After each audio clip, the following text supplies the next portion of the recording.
Uma história triste, Carol Malta, marcou o dia 18 de maio e fez com que ele se tornasse o Dia Nacional de Combate ao Abuso e à Exploração Sexual de Crianças e Adolescentes. Serginho, quando foi? 1973. Eu não tinha nascido ainda, 5 anos antes de eu nascer. Foi um ano antes de eu nascer. Uma menina aí de 8 anos foi sequestrada, violentada e cruelmente assassinada no Espírito Santo. O caso Araceli, como que ele ficou conhecido, ocorreu há 40 anos, mais de 40 anos. Mas, infelizmente, situações absurdas como essa ainda insistem em se repetir. É por isso que nós vamos falar e conversar agora. Nós recebemos aqui a psicóloga Renata Nunes, a conselheira tutelar Adriana Coutinho Chagas e a delegada Ana Patrícia França. Muito bom dia, mulheres! A mulherada em peso aqui, hein? Verdade, a mulherada aqui, muito bem representada. Que bom ter vocês aqui. E sejam muito bem-vindas. Um bom dia, viu? Uma honra tê-las conosco. Muito bom ter vocês aqui. Muito triste falar sobre esse assunto, né? Eu quero começar perguntando, no caso, para Ana Patrícia, delegada.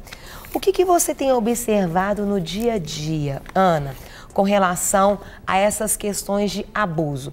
Tem aumentado, não tem aumentado? Ou as pessoas estão tendo mais coragem de falar? O que você tem, assim, percebido no dia a dia? Então, Carol, o que a gente percebe é que com as orientações, com o apoio das famílias, dos órgãos de proteção, as notificações estão sendo levadas até os órgãos responsáveis pela proteção dessas crianças. Então, está acabando o número de subnotificações. Microfone. Então, a gente tem percebido que os números têm aumentado. Em razão disso, as pessoas estão levando mais ao conhecimento dos órgãos de proteção essas notícias, né? O conhecimento tem que chegar, as pessoas estão sentindo que elas podem falar sobre aquilo, elas têm mais acesso. Sim, a gente está difundindo mais os meios de chegar até a polícia, de como afastar o agressor da criança. Então, acho que encoraja, empodera essas famílias de levar o conhecimento dos órgãos responsáveis pela proteção. Aí eu quero já pular aqui para outra ponta, vou te pular um pouquinho, viu, Adriana? Vou falar aqui com a Renata, que é psicóloga. Quando a delegada está falando para a gente que hoje esse número de denúncias, as famílias estão recebendo, entendendo esse empoderamento para fazer as denúncias, vizinhos, todo um sistema estabelecido, emocionalmente ainda é um tabu, é preconceituoso fazer essa denúncia, como vencer isso, porque a família tem medo de se expor, ainda tem a questão, às vezes, do machismo do pai, tem ali a vergonha social. Como que você, dessa exposição, talvez, que possa até gerar mais do que aquela dor da criança e do adolescente? Eu acho que efetivamente, realmente, essas sensações de vergonha, de expor a criança, de que essa criança fique manchada, né, ela realmente dificulta essa notificação. Porém, eu falo que a informação é a maior fonte que existe de proteção, porque é através dela que não só os pais, os vizinhos, os avós e as outras pessoas que convivem com a criança, elas podem protegê-la. Os professores. Os professores. Né? Eu oriento as pessoas, aos nossos pais a fazerem a educação sexual em casa. Porque nesse momento que ela não vai falar só do ponto de vista psicológico, não, biológico. Porque isso a escola vai fazer com uma maestria. Mas ali, moral, eticamente, os valores religiosos, social também, né? sociais, ali que os pais podem oferecer esse tipo de informação, Sim. A gente chama de psicoeducação. Porque é a partir daí que a criança vai entender o que é pedofilia. É importante explicar para a criança o que é um pedófilo. Que um pedófilo, dentro da linguagem dela, óbvio, que um pedófilo é um adulto que gosta de namorar com criança, que isso é errado, que isso não pode acontecer, que é importante que ninguém possa tocá-la, que ninguém passe a mão nela, que se isso acontecer, ela precisa avisar os pais. Quem pode vê-los nus, né? É só o papai e a mamãe e o médico acompanhado do papai e da mamãe. Exatamente. Isso, né? Algumas situações, o professor, quando a criança é muito pequenininha, que às vezes ainda não está desfraldada, que aí vai precisar dar um banho.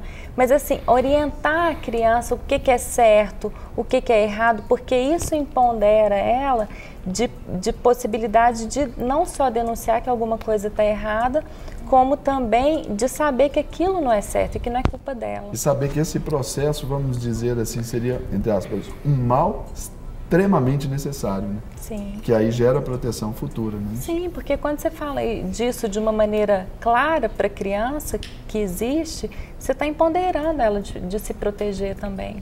Óbvio, a criança tem que ser protegida sempre pelos adultos, ela não tem condição para isso, mas ela sabe que aquilo é errado e que aquilo não é culpa dela.